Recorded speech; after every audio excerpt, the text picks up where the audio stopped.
What up, motherfuckers in YouTube land? Booyaka. That's the intro right there. Hey, what's up, everybody? Marzi Monizé here, episode number 7 of We'll Name It Later show. The one and only Mr. Terrance Hobbs. Terrance. How you doing, everybody? Marzi, always a pleasure to fucking hang out with you. You know, I mean, we all birds of a feather. We like to shred those guitars to pieces. And together, absolutely. And man, this is the first episode where we're actually came to a show. I'm going to use the footage that I got.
I just want to start off by saying, phenomenal show, man. Thank you. Phenomenal show. As always, Suffocation is such a big thing in my personal life. It was the heaviest thing I had heard when I, at a time, a friend of mine came and was like, dude, and I had never heard a band like Suffocation at the time that it came out. And I can tell you, there was another band that moved me at the time called Confessor. Weird. They were weird. Damn, that man's out of control, And man. you had Mike, and Mike, Yep. you know, and then Yep. your style and what you guys done, and then to be here tonight to witness it again live, and it's a pleasure to sit here with you. Thanks. Thank you, man, and I appreciate it. It's a pleasure to be here with you too, man. thank you, man. Thank you. We Southern Rock King over here. You know? Man, we have funny stories on the road and stuff like that. He sent me a text message today. I was pissed my pants. Well, you know, I didn't mean to smoke everything. And I did, and it was a while ago when we happened to be playing a show and figured it was time to repay the favor. So hopefully you'll enjoy it. And we're both white fuckers. Yeah, I mean, I've already been pegged a white fucker, dude. I don't know what's going on. I've been pegged that shit for a minute now, and some of the memes are rather ruthless. But I love you guys because I got a sense of humor. The memes are It's awesome. fucking funny. The memes are awesome, and Yeah. they keep coming, man. I'll follow your page and see it coming. It's awesome. How's the tour been so far, man? Well, it's been pretty damn good. We've got quite a few sold out shows with That's All and Newcomb. We're almost getting into the third week of the tour. Obviously, you know, we're playing like almost every day. They get a day off. We go inside shows because we're death metal, and you know, buy a can of soup somehow. So, no, but we've been out there, man. We did we did a headline show, Utah, headline show, Idaho. Joined up with the tour in Seattle. Did a whole bunch of California shows, Arizona. And we got into the heaviest place on the planet, Texas, and we just did, you know, Austin. And now we're here in Houston, hanging out with the band himself. And had a great show, got them playing, man. People are super into it, man. DTA is kicking ass in there, and we're just enjoying ourselves, you know. It sounded great. I was side stage, front stage, the back. Everything's like everything. Well, like, big up to the house sound guy, because you guys know your room, made us sound awesome. It's always shit in, shit out, but if you can make us sound better than shit, I'm happy. These cats actually did Exhort. Oh, they did. The house cats. Oh, I didn't know that. Yeah, That's Exhort played here once, and then the house cats did. Phenomenal job. So where are we in the tour right now? Where? Pretty much we're almost in the middle of it, yes. Like we still have like, you know, some like house music to do. doing Florida, North Carolina, New York, all that, and popping in Canada, across, and you have like, Chi-Town, Detroit, all that stuff. So we still got a ways to go on this tour. And That's amazing. I'm just super stoked to be out with DTI. I mean, they have like some of the best musicians out there. Gene Holland and fucking Bobby Cole, Max. Steve the whole chain, man. Forget it. This Giorgio, that guy's just It's insane. so yeah, it's a beautiful thing for me because also listen to all those old school songs that like to hear them live again is kind of pretty. I mean, obviously, got peace from Chuck and everything. He's always an influence, but at least some of these members can go out and play those tunes again, like kind of relive that whole thing. It's a meaningful thing. Yeah, man, it's meaningful to me, especially. I had no Chuck. Did some shows with him and so on and so forth. We were in the recording studio at Morristown together at some times, which is how I met Bobby Coble, who's up on the stage right now.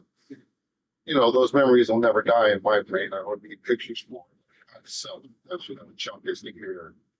Really reaped the rewards and the success that he and the influence that he really brought into the West.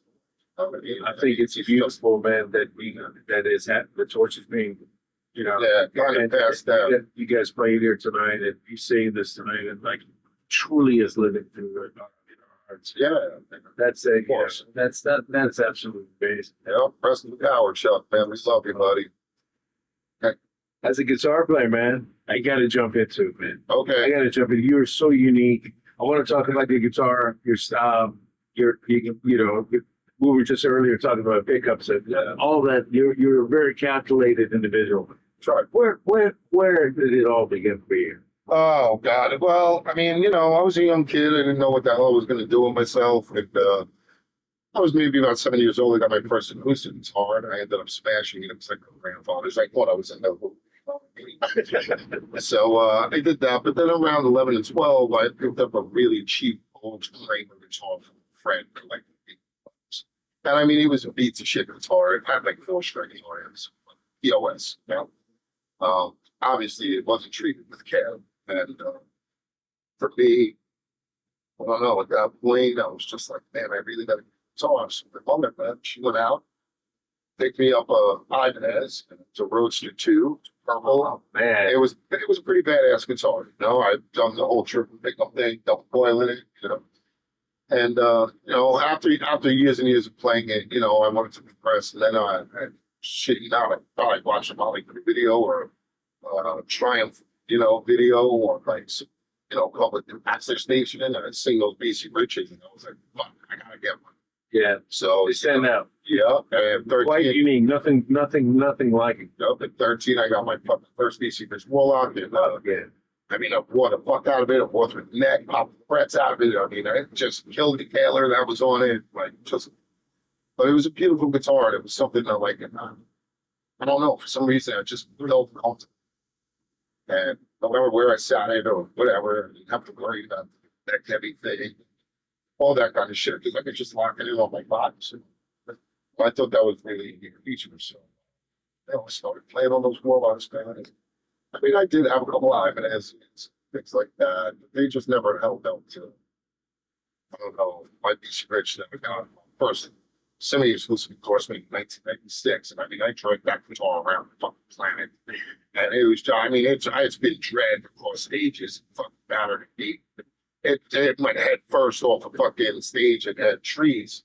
In Dallas, we were in that backstage thing, and we had a bucket of beer, and the fucking guitar was sitting up on top of the shove it and just went straight head first into that motherfucker. Right after changing strings, and not go out of tune and staying.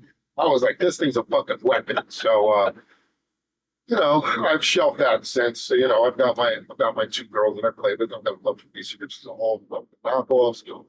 I've got an Ibanez at home, Action 2, bass, and that. I have my matches, nice guitar. I've got some ESPs. I've some guitars. Really, BC Rich has been my thing forever. So it's kind of hard to walk away from it. To go from a 6-string to a 7-string to go to the standard frets to band frets and all that microtonal shit that they're doing now. I'm like, keep that. It's me a 6-string. So yeah, man, from that point, Beast Rich has always been a staple, I guess. Like, just around blowing up and just walking through. Just made me want to practice my ass off. Locked myself in a room when I was 13 years old, all the way up until like maybe 17, and then I just joined the band and we made this band together, and I've been fucking doing it ever since. I mean, there was a hiatus here and there. That's you're answering the questions I'm going to ask. But prior to getting into the band, with the guitar journey, so there's so many guitar players that you. Oh, Jesus Christ, man! Fucking, yeah, I mean, it went from like B.B. King to Jimi Hendrix to fucking all over the place. yeah, Jimmy Page. Then it, kind of progressed more to Brent Rhodes. Then it went to the Dios and the Blackmores and all the rest of that stuff. And then from there, it just went to Metallica. And from that, I was just fucking completely distorted, crunching fucking guitars, Slayer and all the rest of that stuff. But I mean, like Dio, Ozzy, and obviously, Big Mousy, became influence. That guy is just that kind of strong guitar player. Maybe a little, douchey, but he's still sick. But those things like Deep Purple, that hard rock edge, like really just led me overboard. Man, I would fucking hook Lyman Singer. That's a really well-rounded spectrum right there. So it still goes, down to, like the bags, so on and so forth. There's always like, from what I've learned in my music career, there's always something good in music. And even if it's not your style, if you want to be an adept player and you want to really expand your horizons, you'll hear what's good in it. And that's what you'll take from it. You know what I mean? Like, it wasn't like the days when we didn't have YouTube, shit like that when we were young. So you either had to go to a show or you had to get a book or get like a teacher. A friend who trained you a little. Yep. But at the time, like I first heard you, and Terrance was actually rather like semi-glamsed. Yeah. So I mean, what was where was the transition to? Because you are in one of the heaviest band in existence, and they've been doing it for such a long time, and playing extreme metal like that. Yeah. Pushing boundaries, doing changes. Doing changes on the drums, doing changes on the guitar. I mean, we make vocal style. Obviously, you always want to be aggressive, like just from growing up, like we listen to Celtic and Ross and all the rest of that stuff, and just get down, we're like, dude, you did it, like the heaviness and this kind of stuff. Then other bands were out there, like shit like that, which kind of put an influence on us to want to play that kind of style. We were just so hooked on it. It was the fucking crap, Damn. So you pushed it. Riffs, yeah, and then from there, once we started going, we started trying to like push ahead of ourselves. And I guess I'm just make something that was in our blood, not quite on. Even the old members, they just like, nope, we're gonna fucking push it as far as we can, as hard as we can. And there's so much intricacy and changes in here. You take unexpected turns and right. The elements of surprise, which is the best thing about music. Me personally, all of us, is man. always there with you. Yeah. So it's like, left turn to album with you. It's just like, And when that whole song changes mode and it's like just something that striking, and you get that fucking feeling, like, oh shit, that's insane.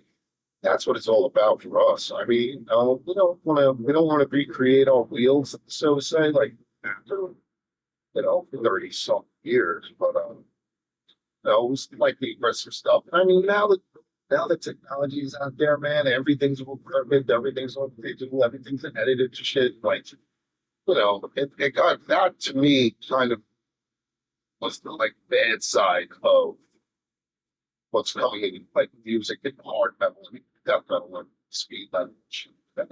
Because now everything's perfect. It doesn't sound human. And like I like those records where I don't know, that one little fuck up that you hear, like find a dimension where everything falls. man, Whoa, it made you go, damn, they're actually playing Yeah, there's something about it. They're Like, fucking playing it, and that's even not if it's accidental, when a band speeds up and slows down together, just it's like that it's chemistry like is John Bonham's squeaky bass drum is like, yeah, it freaks me out, but in a good way when I hear like such up and loving you, and I'm like, yeah, I freak out because it's so human. Yeah, it's so human. And then I too, I'm a big fan of like certain bands that are out today because they're just so over the top and amazing.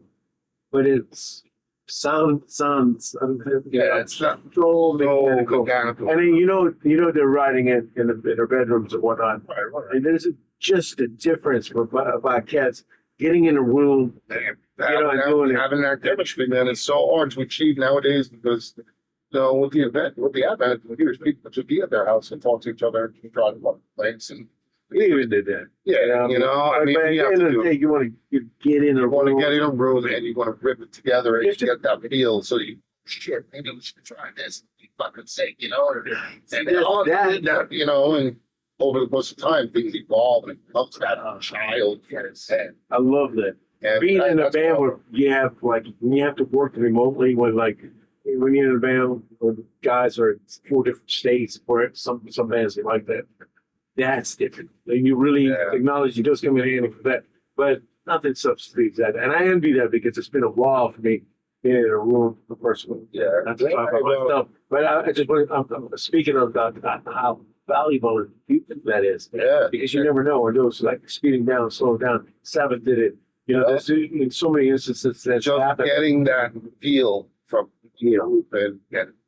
and I mean, even with Suffocation, everything is about feel. It's not like we're doing something so blizzard and mechanical, but things have to kind of flow into each other in a certain way, and that's what makes it a little bit more difficult to create music. Like for this, I mean, you've got quite a few albums out now, so to keep that originality, to keep that vibe that you feel like you can add a little something new and be a little more diverse here and there. It's really, it really makes a big difference. You've been pushing yourself for so long in this. Yeah, man, got it. I mean, it's a love-hate relationship, but I happen to love it a lot more than it's so. They say you either have to be crazy or love or a little bit both. I don't know, the band aspects.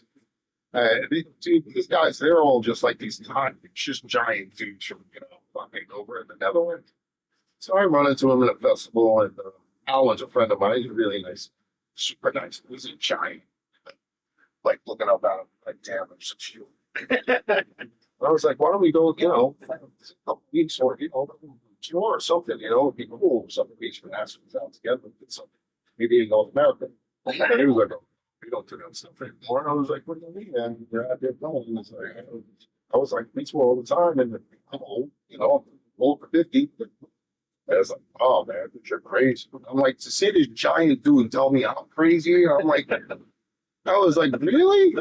Come on, man. What's we're doing is playing some music, but It's love. Yeah, It is love. it I is. see it as love. I know you, and it's being around you. You feel an enormous amount of love, and watching you play. The times that I have seen you, prior to meeting you, being a fan, early '90s, man.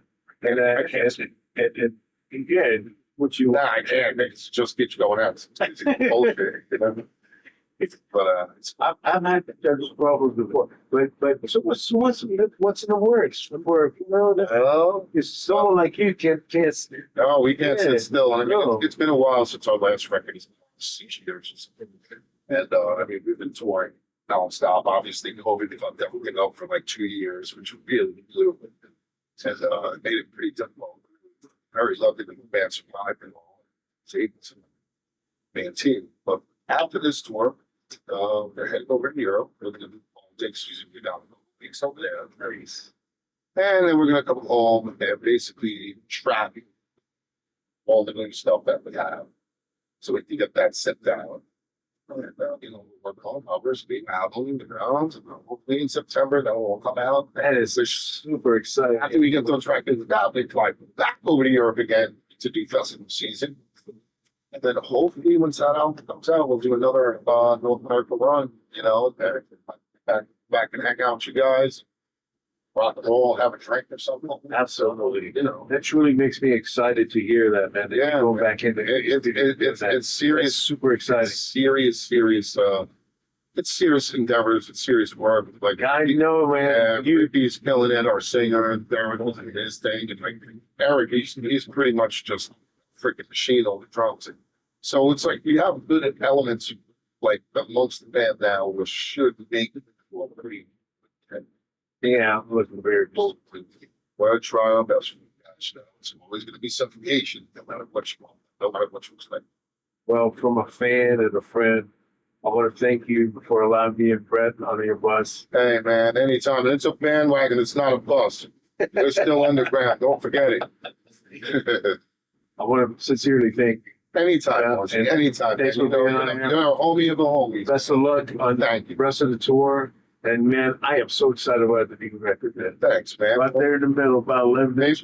Maybe we'll try to play a little bit of pre-production. But you can't play it for the rest of the people. But you have to wait. Thank you, Terrance. You got it, brother. Peace, guys. Peace, everybody. Stay safe. Look out for suffocation. Look out for this guy over here. It's going to be devastating.